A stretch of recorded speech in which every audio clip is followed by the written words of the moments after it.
Vũ trụ có nhiều cách để hủy diệt loài người. Một số sự kiện có thể đe dọa nghiêm trọng đến sự tồn tại của loài người. Thảm họa đầu tiên, tiểu hành tinh khổng lồ va chạm trái đất. Khi một thiên thể có kích thước tương đương với tiểu hành tinh đã khiến khủng long tuyệt chủng cách đây 66 triệu năm va chạm vào vịnh Mexico, hậu quả sẽ vô cùng khủng khiếp. Trong khu vực gần tâm va chạm, một đám tro núi lửa khổng lồ sẽ bao phủ toàn bộ thành phố trong vài phút. Một trận động đất mạnh đến 10,8 độ Richter, mạnh nhất từng được ghi nhận trong lịch sử, sẽ làm rung chuyển nền móng của cả lục địa Mỹ. Không khí bị nén lại từ va chạm với tốc độ cao sẽ tạo ra sóng xung kích đủ mạnh để xé toạc trái đất.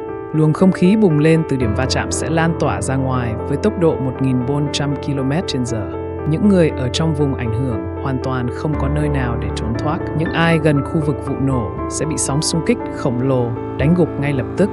Đó chỉ là khởi đầu. Các cơn sóng thần khổng lồ do va chạm tạo ra sẽ lan rộng ra mọi hướng.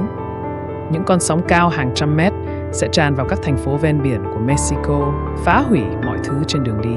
Ở những khu vực cách tâm va chạm 1.000 km, người dân vài giờ trước còn nhìn thấy một tiểu hành tinh lướt qua bầu trời như một ngôi sao băng. Giờ đây lại phải đối mặt với cơn sóng thần cao, tương đương tòa nhà 30 tầng, đang lao đến với tốc độ không thể tưởng tượng. Một bức tường nước khổng lồ như một cây búa sắt đánh sập các thành phố, những cơn sóng hung dữ cuốn trôi tất cả. Khi các mảnh vụn nóng bỏng từ vụ va chạm lan đến châu Á, 1/4 dân số toàn cầu đã thiệt mạng. Nhưng đây mới chỉ là khởi đầu cho ngày tận thế.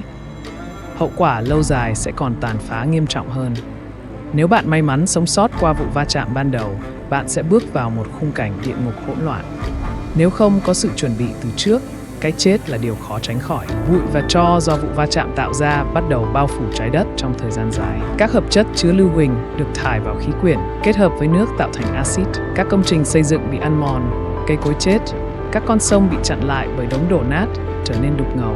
Hầu hết nguồn nước ngọt sẽ không còn sử dụng được. Để sống sót, bạn sẽ cần một hệ thống lọc nước cực kỳ hiệu quả. Một tuần sau vụ va chạm, những người sống sót sẽ phải đối mặt với bụi độc, khí dung và mưa axit.